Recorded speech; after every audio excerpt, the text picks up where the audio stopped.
The Velar Interstellar Academy stood on a moon that circled a dying star. For 300 years, this place had trained the best soldiers, diplomats, and leaders from over 40 different species across the galaxy. Millions had applied. Thousands had been accepted. Only hundreds had graduated. Today was the final examination, and 300 candidates sat in a massive hall, waiting to learn if their years of training had been enough. Commander walked slowly to the center of the examination platform.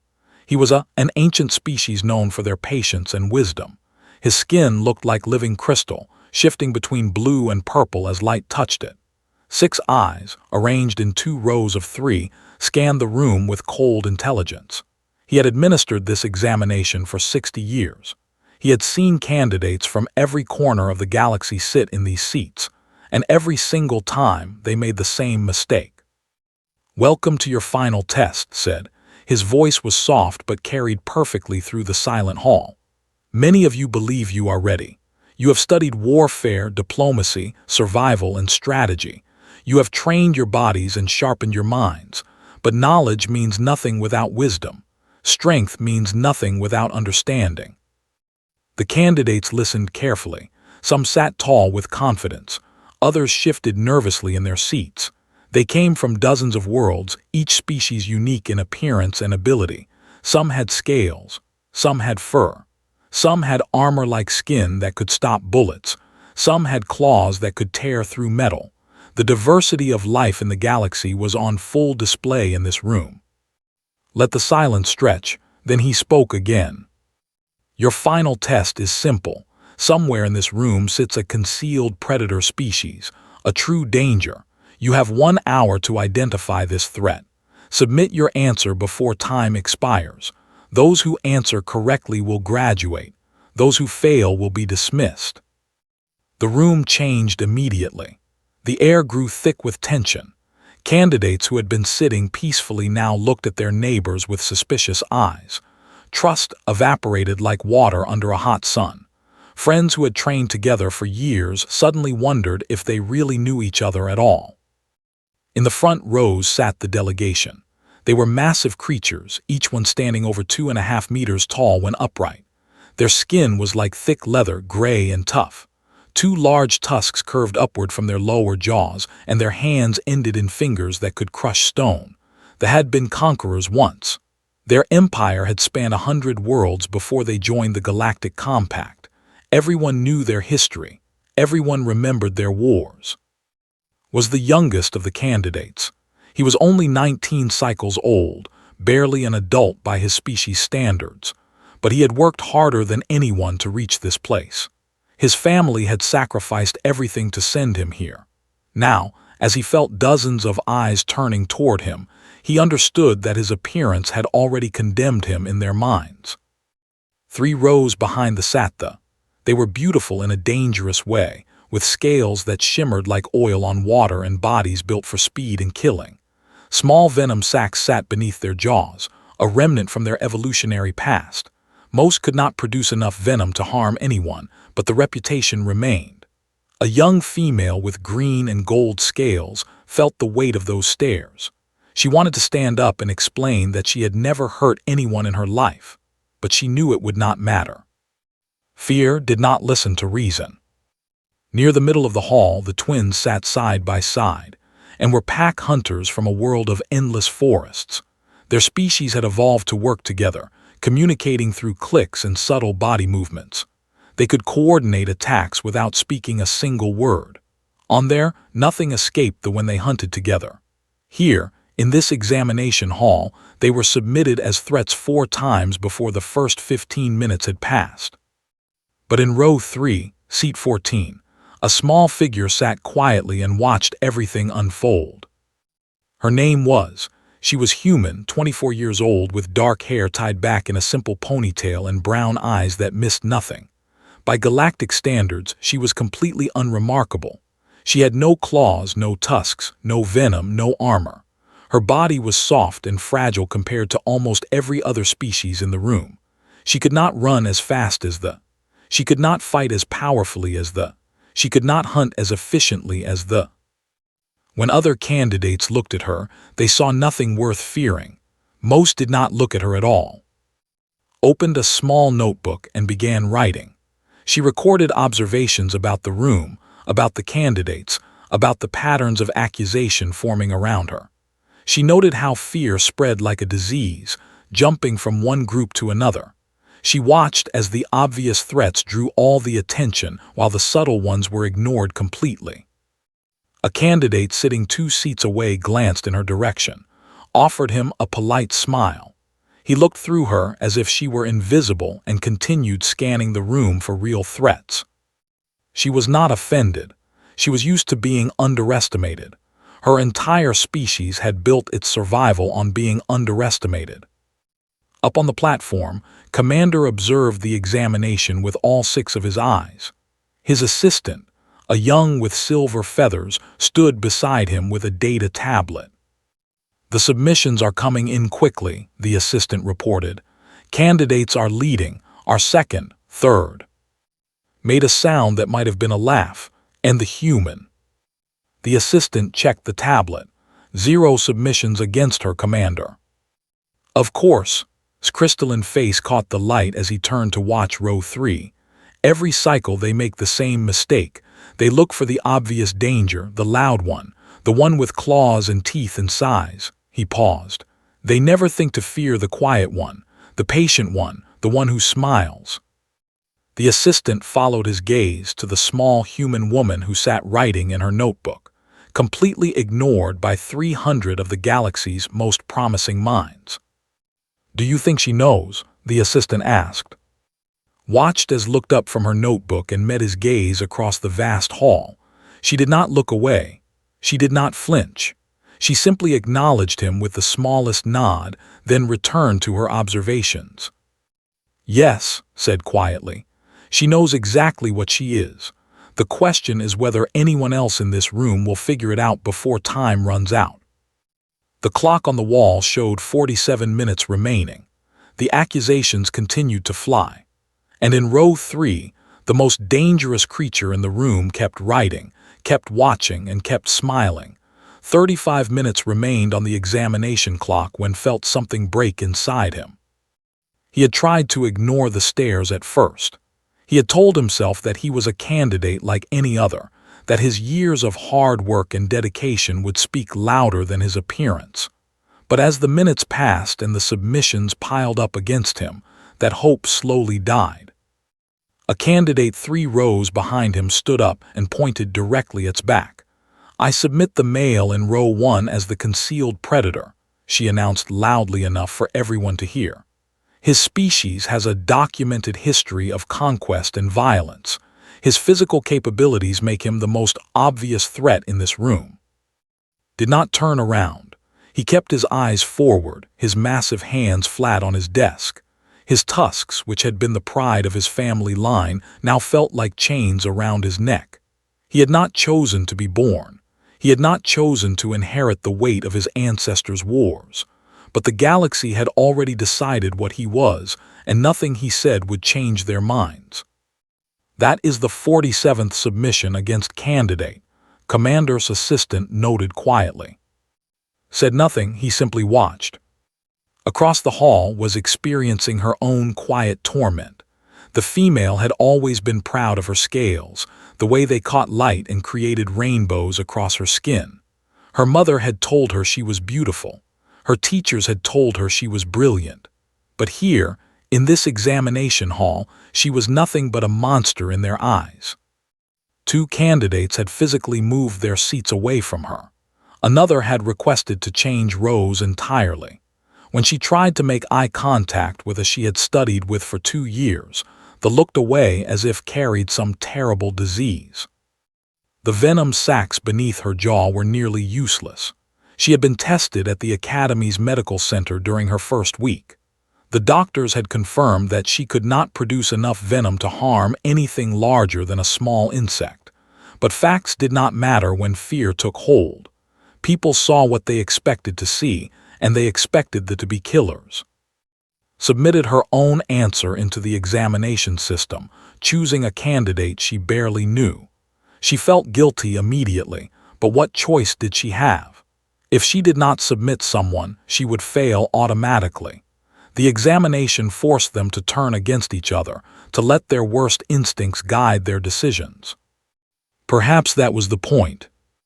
The twins had stopped trying to defend themselves.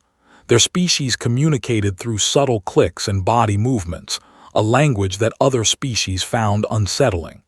Every time they looked at each other, nearby candidates flinched as if expecting an attack. Every time they shifted in their seats, someone submitted their names again.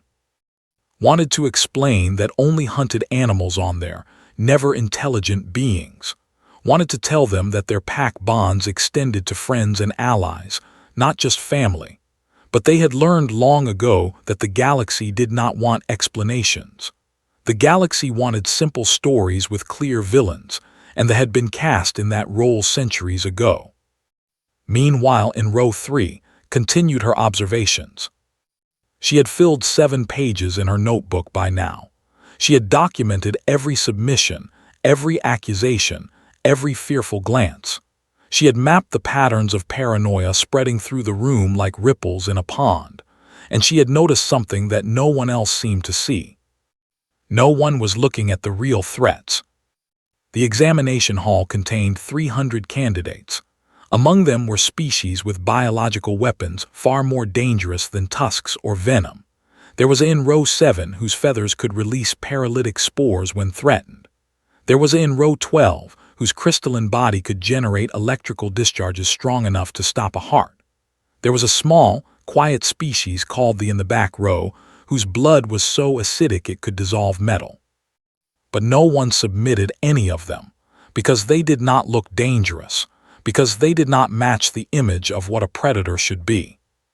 Wrote one word at the bottom of her page and circled it twice: assumptions. A candidate in the row ahead of her turned around suddenly. He was younger than perhaps 17 cycles, and his tusks were still small. Fear made his eyes wide. "Human," he said quietly, leaning close. "Who do you think is the threat? You have been watching everyone. You must have seen something." Looked at him calmly. "Why do you ask me?" "Because you are neutral. No one fears your species. No one suspects you. You can see clearly while the rest of us are blinded by paranoia." It was meant as a compliment, knew. The young genuinely believed he was praising her objectivity. He did not realize that he had just explained exactly why humans were the most dangerous species in the galaxy. "I think," said slowly, "that the examination is not about finding the right answer. It is about understanding why we look for threats in the wrong places." The young frowned. "That does not help me pass." "No," agreed, "it does not." He turned back around, frustrated, returned to her notebook. 15 minutes remained. The submissions had slowed as candidates ran out of obvious targets, had received 52 votes, had received 41. The twins had received 63 combined. A handful of other visually intimidating species had collected the remaining votes. Had received 0. She looked up at Commander on his platform. The old was watching her again, his 6 eyes unreadable. She wondered how many times he had administered this examination. She wondered how many times the candidates had chosen wrong. Probably every single time. Humans had a saying that's grandmother had taught her: "The wolf that shows its teeth is not the one you should fear. Fear the wolf that wags its tail." Did not have teeth worth showing. She did not have claws or tusks or venom, but she had something far more dangerous. She had 10,000 years of evolution that had taught her species to smile while planning, to wait while others acted, to endure while others exhausted themselves. She had patience. She had adaptability. She had the terrifying human ability to form bonds with anything, even former enemies, even species that had tried to kill her kind. And she had the knowledge that the galaxy had not yet learned to fear her people. 10 minutes remained. The examination hall buzzed with whispered accusations and desperate guesses. And in row 3, closed her notebook, folded her hands on her desk, and waited for the galaxy to discover its mistake. The Academy's central database contained information on every known species in the Galactic Compact. Candidates were required to study these files as part of their training. Most focused on the species with obvious military importance, the ones with histories of conquest and war. Almost no one bothered to read the entry on humans. The file was short and dismissive. It read, "Humans, originated from a mid-sized terrestrial world designated Earth in the outer spiral arm, achieved interstellar capability approximately 200 standard cycles ago. Classification: endurance predator, persistence hunter, omnivore. Notable characteristics include high adaptability, social bonding behavior, and unusual resistance to environmental extremes. No significant biological weapons. Threat assessment: minimal." That was all. 14 sentences to describe a species that had clawed its way up from the mud of a violent world and reached the stars through nothing but stubbornness and refusal to die. The file did not mention that humans had been fighting each other since before they learned to write. It did not mention the thousands of wars, the millions of battles, the endless conflicts that had shaped their species into something hard and unyielding. While other species evolved armor or venom or speed, humans evolved endurance. They could not outrun their prey, so they walked after it until it collapsed from exhaustion. They could not overpower larger predators, so they made tools and worked together until nothing on their world could stand against them. The file did not mention that humans had developed weapons capable of destroying their entire planet. Not once, but many times over. They built bombs that could crack continents, poisons that could end all life, machines that could turn cities to ash in seconds. And they continued living beside these weapons, knowing that any day could be their last. The file did not mention what humans had done to the other predators of their world. They had taken wolves, one of the most efficient pack hunters on Earth, and turned them into loyal companions through generations of selective bonding. They had done the same with cats, with horses, with dozens of other species. Humans did not just defeat their competitors, they made friends with them. And the file certainly did not mention what happened when humans were pushed too far. Knew her species' history better than most. Her grandmother, a woman named Bora, had served in the border conflict 80 cycles ago. It had been the first major war between humans and another spacefaring species, a brutal 3-year campaign that left both sides. They had started that war. They had believed humans would be easy targets, soft creatures without natural weapons or armor. They had been wrong in ways that still haunted their military academies. Humans did not fight like other species. They did not charge head-on or rely on superior physical abilities. They used tricks, traps, deception, and patience. They retreated when necessary and attacked when unexpected. They formed bonds with each other so strong that individual soldiers would sacrifice themselves to save strangers. And when cornered, when all hope seemed lost, they did not surrender. They smiled, they laughed, and then they fought until their last breath. Bora had told stories about the war. She spoke of warriors who had charged human positions expecting easy victory, only to find themselves trapped in ambushes that had been planned for days. She spoke of human soldiers who had walked for weeks through hostile territory, surviving on almost nothing, refusing to stop until they reached their objective. She spoke of the moment when the commanders finally understood what they were facing. "They called us the patient death," Bora had said once, her old eyes distant with memory. "They said fighting humans was like fighting water. We would flow around any obstacle, wear down any defense, and eventually drown anything that stood against us." The war ended in a draw. Both sides had lost too much to continue, but they never forgot what they had learned about humans. Their military academies still taught the border conflict as a warning about underestimating seemingly weak opponents. Unfortunately, most other species had not received that lesson. In the examination hall, 5 minutes remained on the clock. The candidates had settled into uneasy silence, their submissions complete. Most were confident in their answers. They had identified the, and other visually threatening species. They believed they had found the danger. Looked around the room at the species who had overlooked her. She saw the who could release paralytic spores but looked like a harmless bird. She saw the who could generate killing electricity but appeared to be made of gentle crystal. She saw the whose acidic blood could dissolve starship hulls but seemed like nothing more than small, quiet creatures. None of them had been submitted because none of them looked dangerous. And then there was herself, a human, a member of a species that had conquered its entire planet before learning to travel between stars, a descendant of persistence hunters who had chased prey to death across endless plains, a child of creatures who had built weapons of ultimate destruction and somehow, impossibly, chosen not to use them against each other. The galaxy looked at humans and saw soft skin, weak bodies short. They saw a species without natural weapons, without impressive size, without obvious power. They saw nothing worth fearing. They did not see the 10,000 years of survival that had forged humanity into something harder than any armor. They did not see the bonds that made humans willing to die for strangers. They did not see the patience that let humans wait for generations to achieve their goals. They did not see the smile. His grandmother had explained the smile to her once. It was humanity's secret weapon, more dangerous than any bomb or blade. When humans smiled, other species relaxed.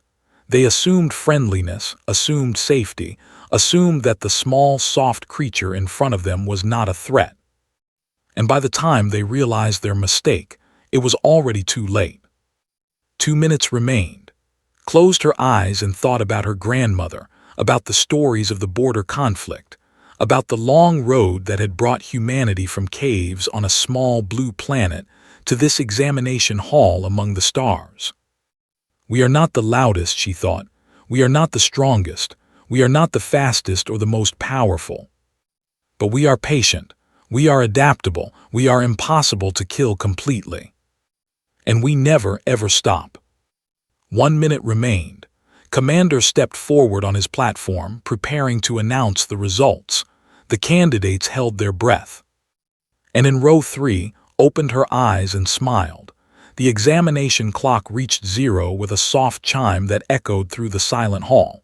300 candidates sat frozen in their seats, waiting for Commander to speak. The tension was thick enough to cut with a blade. Let the silence stretch. His 6 eyes moved slowly across the room, taking in every face, every expression, every sign of hope or fear. He had done this hundreds of times over 60 years, but the moment never lost its power. This was the instant when the galaxy's most promising minds would learn how deeply they had failed. The submissions have been counted, announced. His crystalline voice carried perfectly through the hall. I will now read the results. He gestured to his assistant, who projected the data onto a massive screen behind the platform. Names and numbers appeared in stark white light against a dark background. Candidate of the 52 submissions. Candidate of the 41 submissions. Candidates and of the 63 submissions combined. Various other candidates from species with documented predatory histories. 89 submissions. Paused. The candidates who had been submitted shifted uncomfortably in their seats, stared at the floor, his massive shoulders slumped in defeat. Scales had gone dull, the light leaving them as hope left her heart. And candidate of the human species, continued, received exactly 0 submissions. A murmur rippled through the hall. Some candidates looked confused. Others looked around, trying to identify which one was the human. Many had forgotten she was even there. Remained perfectly still in row 3, her hands folded on her closed notebook, her expression calm and patient. Let the murmur die before he spoke again. When he did, his voice was heavy with disappointment. You have all failed. The reaction was immediate and explosive. Candidates shouted in protest. Some stood up from their seats. In the front row demanded an explanation in a voice like thunder. spread her wings in agitation, scattering silver feathers across the floor. The twins clicked rapidly at each other, their distress obvious even without understanding their language. "This is unfair," someone shouted. "The test was rigged." "We identified the most logical threats," another voice argued. "They have conquered worlds, they have venom, they are pack hunters, these are documented facts." Raised one crystalline hand. The hall fell silent immediately, though resentment still burned in hundreds of eyes. "You identified the obvious," said calmly. "You identified the loud. You identified the species who look like threats because evolution gave them visible weapons." His 6 eyes turned toward row 3. "You completely ignored the only true apex predator in this room." Every head in the hall turned to follow his gaze.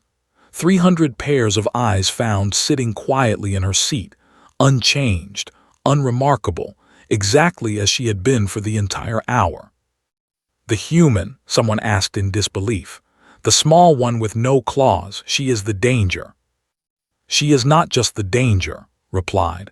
"She is the single greatest threat any of you will ever face in your careers, and not one of you thought to submit her name." The silence that followed was different from before. It was not the silence of anticipation. It was the silence of sudden, terrible understanding beginning to dawn. Stepped down from his platform and walked slowly toward row 3. The candidates parted before him like water before a ship.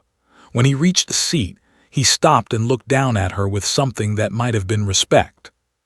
"Stand please, candidate." Rose smoothly to her feet.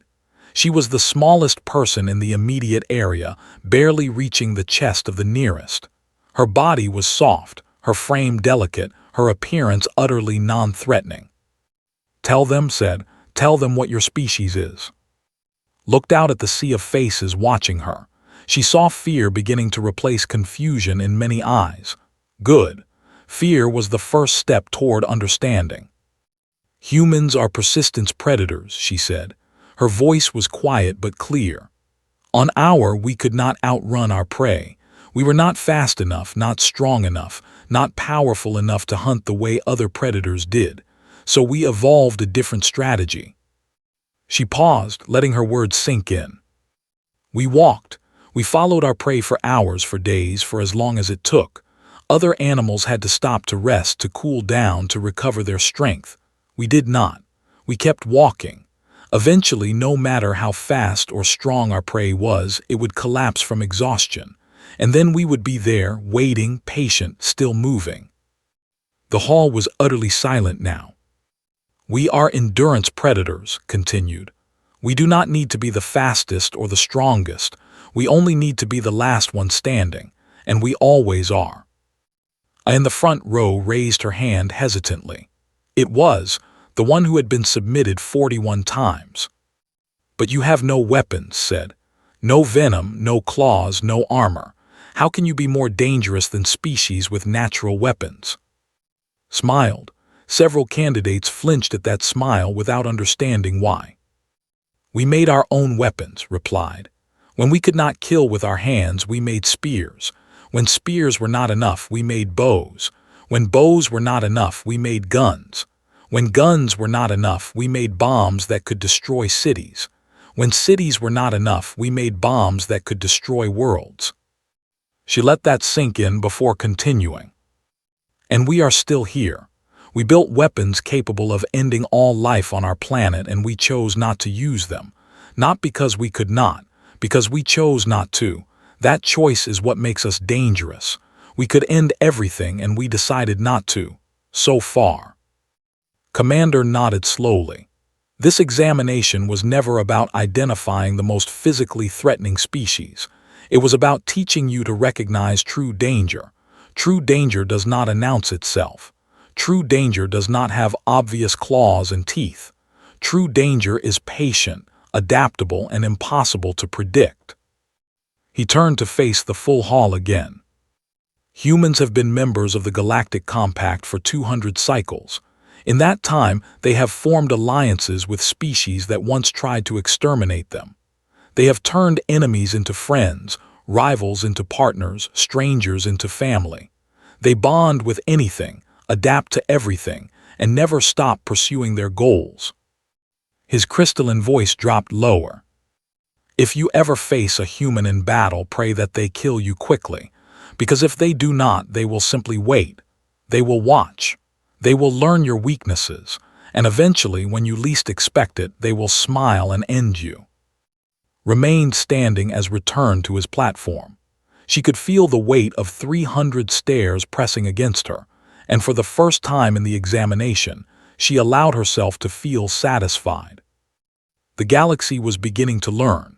The examination hall emptied slowly after Commander dismissed the candidates. Most walked out in stunned silence, their assumptions about the galaxy shattered in the span of a single hour. Some cast fearful glances as they passed. Others avoided looking at her entirely, as if acknowledging her existence would somehow make her more dangerous. Remained in her seat, watching them leave. She was in no hurry. Patience was in her blood, encoded in her genes by 10,000 years of evolution. A few more minutes meant nothing to a species that had learned to wait for days while tracking prey across endless plains. When the hall was nearly empty, a shadow fell across her desk. She looked up to find standing in the aisle, his massive form blocking the light from the ceiling panels. His gray skin seemed even darker than before, weighed down by the shame of the examination. He did not speak immediately. Were not known for their words. They were known for their strength, their honor, their direct approach to problems. But this problem had no solution that strength could provide. "You knew," finally said. His voice was deep and rough like stones grinding together. "The entire examination. You knew you were the answer." Considered the question carefully before responding. "I suspected. The test was too obvious. Real danger never announces itself. Real danger sits quietly and waits for everyone to look the other way." Tusks caught the light as he shifted his weight. "Then why did you not say anything? You could have passed immediately. You could have stood up at the beginning and explained what you were. Instead, you sat in silence and watched us fail." It was a fair question. Had asked herself the same thing during the hour. She could have ended the examination in minutes. She could have spared and the twins the humiliation of being wrongly accused, but she had chosen to remain silent. "Passing was not the point," she said. "Understanding was." Frowned, his heavy brow creasing with confusion. "I do not understand." Stood up from her seat, gathering her notebook and tucking it under her arm. Even standing, she barely reached his chest. The size difference between them was almost comical. He could have crushed her with one hand. And yet, after everything Commander had said, found himself taking a small step backward. "The examination was designed to teach a lesson," explained. "Not just to us, but to everyone who will hear about what happened today. The lesson is this. The galaxy has spent centuries judging species by their appearance. You see tusks and assume violence. You see venom sacs and assume danger. You see pack hunters and assume threat." She gestured toward the empty seats around them. "But appearance tells you nothing about true danger. The in row 7 has feathers that release paralytic spores. The in row 12 can generate enough electricity to stop your heart. The small creatures in the back have blood that dissolves metal. None of them were submitted because they do not look threatening." Absorbed this information slowly. His species processed new ideas carefully, turning them over like stones to examine every angle. "And humans," he asked, "what does your appearance hide?" Smiled again. This time did not flinch. He was beginning to understand that the smile was not a sign of weakness. It was something else entirely. "Everything," she said simply. They stood in silence for a moment. The examination hall felt much larger now that it was empty, the high ceilings and distant walls creating an echo of space that swallowed their words. "Your species and mine fought once," said eventually. "The border conflict about 80 cycles ago." Stiffened visibly. The border conflict was not a proud chapter in history. They had expected an easy victory against the soft, weaponless humans. They had received something very different. "My grandfather died in that war," said quietly. "My grandmother survived it," replied. "She served in the 3rd Infantry Division. She fought in the trenches at 7 for 47 days without relief." The number hung in the air between them. 47 days. Most species could not maintain combat readiness for more than a week before exhaustion broke them. Humans had held a line for nearly 7 times that long. "She told me something before I left for the academy," continued. "She said they were the most honorable enemies humanity ever faced. She said your people fought with courage, with integrity, with respect for your opponents. She said that even when things were at their worst, when both sides had lost so much that hatred should have been the only thing left, they never descended to cruelty." Said nothing. His grandfather had told him similar stories about the humans, about their impossible endurance, about their refusal to break, about the way they kept fighting long after any reasonable species would have surrendered, and about the strange respect that had grown between the two armies as the war dragged on. "The examination wanted us to identify dangers," said, "but the real lesson was about assumptions. Your people looked dangerous, so everyone feared you. My people looked harmless, so everyone ignored us. Both conclusions were wrong." She extended her hand toward him. It was a human gesture, one that had seen but never experienced personally. The offering of an empty hand, palm up, showing that no weapon was concealed. "The galaxy needs people who can see past appearances," said. "People who understand that true strength is not about claws or tusks or venom. The Academy is trying to train those people. Today's examination was the first lesson." Looked at her hand. It was so small compared to his own, so fragile. He could break every bone in it without effort. But he was beginning to understand that breaking things was easy. Building them was hard. And humans, for all their softness, had built something that had allowed them to survive everything the universe had thrown at them. Slowly, carefully, wrapped his massive fingers around her hand. Her grip was surprisingly firm. "Perhaps," he rumbled, "the galaxy has more to learn about humans than we realized." Smile changed. It became warmer, more genuine, losing the edge that had made it so unsettling during the examination. "Perhaps," she agreed, "but that is what makes the future interesting. We get to learn together." They released hands and walked out of the examination hall side by side. The who had been feared and the human who had been ignored. Two species with a complicated history, finding common ground in the aftermath of a shared experience. Behind them, Commander watched from the shadows of the platform. His assistant stood beside him, data tablet in hand. "That was unexpected," the assistant said. "Thee and the human leaving together." Made a sound that might have been approval. That is the real lesson of the examination. Not just identifying danger, but understanding why we fear what we fear. When we see past our assumptions, we create space for connection. He turned away from the empty hall, his crystalline body catching the last light from the ceiling panels. "The galaxy is changing," he said quietly. "Species that were enemies are becoming allies. Species that were ignored are becoming powers. And species like the humans, who have always been underestimated, are finally being seen for what they truly are." His assistant made a note on the tablet. "And what are they, Commander?" Paused at the door, his 6 eyes reflecting the darkness of the corridor beyond. "Patient," he said, "adaptable, impossible to break completely, and very, very good at making friends." He stepped into the corridor, leaving the examination hall empty and silent behind him. The lesson was complete. The galaxy was watching, and somewhere in the universe, humanity continued to smile and wait and endure exactly as they had always done. Exactly as they always would.